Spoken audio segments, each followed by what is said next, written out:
Welcome to the Master Wall video training series. This continues basic training part 3. Next we'll look at the basic Rollershield drainage EIFS installation.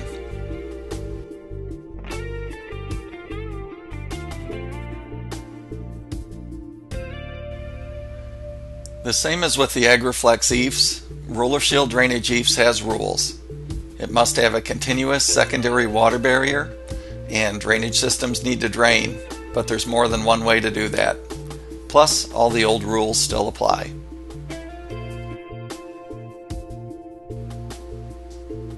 Rollershield is our continuous secondary water barrier. When getting started, you first want to embed Rollershield flashing tape into the wet Rollershield at sheathing board joints and any openings. You want to spot the fastener heads, and then finally roll or spray apply the Rollershield for 100% coverage. There are two methods of detailing Rollershield where it goes into a window or door opening. The first method is to center the Rollershield flashing tape at the sill of the window unit and embed that into wet Rollershield. Turn it up the wall 3 inches, and then follow with a vertical application in the same method, overlapping 3 inches onto the sill. For the second method, the Rollershield flashing tape is simply butted into the corners of the opening. Then follow with a diagonal reinforcement of Rollershield flashing tape. Rollershield is run continuously at expansion joint locations. To accomplish this, we simply set Rollershield flashing tape into wet Rollershield at these locations prior to coating the entire wall with Rollershield. Rollershield flashing tape is also used to seal penetrations. The Rollershield itself sticks to common building materials such as PVC and metals. We also encourage the use of secondary foam sealants. Rollershield and Rollershield flashing tape are also used at transitions, such as transitioning onto a window head flashing. Think like a raindrop and make sure that there is 100% coverage, or where substrates or materials change, you have Rollershield and Rollershield flashing tape. Our typical detail at a foundation uses a stucco weep screed, with Rollershield and Rollershield flashing tape transitioning onto that. This behaves much the same as a traditional stucco system would. Optionally, you could use an L-shaped flashing. You could also use drainage tracks. Another option is to use Master Wall's DV or drain vent roll at this transition. You want to make sure you transition at least 1 inch onto the foundation and air seal the transition with Rollershield and Rollershield flashing tape. This allows you to back wrap the EIFS system following standard methods. Drainage systems need to drain at window and door openings. This typically means we have to use flashing, and we can flash into that with Rollershield flashing tape and wet Rollershield. If we're back wrapping the EIFS system, we want to keep it about 1/8 inch above the flashing to allow for drainage. If you're using drainage type casing beads, plan on a 1/2 inch expansion joint. If using DV roll with a back wrap installation, the installation is pretty much the same. You want to make sure to keep the EIFS system about 1/8 inch above the flashing. Drainage systems need to drain at soffits. In this case, we have a couple different ways of detailing the system. To the left is the typical detail, which basically separates the system into 2 different parts, and a small hairline crack forms between those and lets it drain if it needs to. The other method is to use the DV roll, and there's several methods of doing that, and also a drainage track could be used. Other than a flashing or a drainage track or a stucco weep screed at the bottom of the system, really your layout is about the same as the Aggre-flex system. You want to make sure you run your ribbons of adhesive vertically. Next we'll take a look at some basic product use and techniques. The application of EIFS coatings also have rules. The temperature must be at least 40 degrees and rising during the installation of the system, and remain warm until the materials have cured. Base coats and finishes need to be protected during the setting and curing stage as well. Set and cure times will vary depending on temperature and humidity. Higher humidities and low temperatures do extend setting and curing times. Also, supplemental heat may be needed in cold temperatures, but that supplemental heat should also be ventilated too to avoid the buildup of excessive humidity.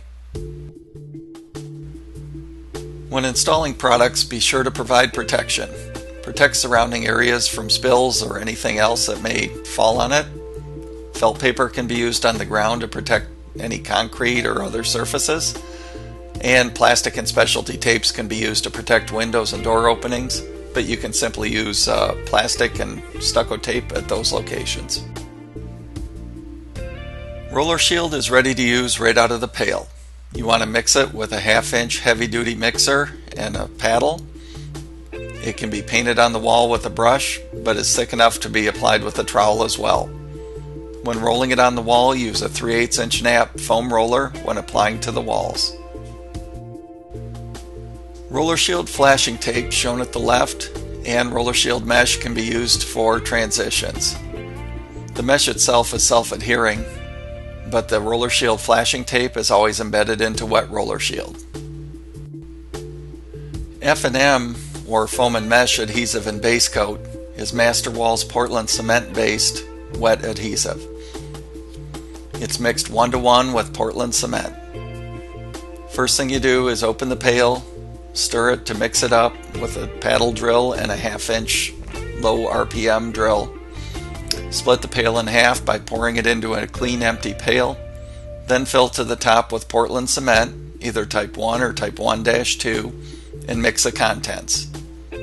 You'll want to let that set about 3 to 5 minutes, then mix it up again and add water as you need for a creamy consistency. You can add up to 30 ounces of water. MBB, or Masterwall Bag Base, is our dry adhesive or base coat.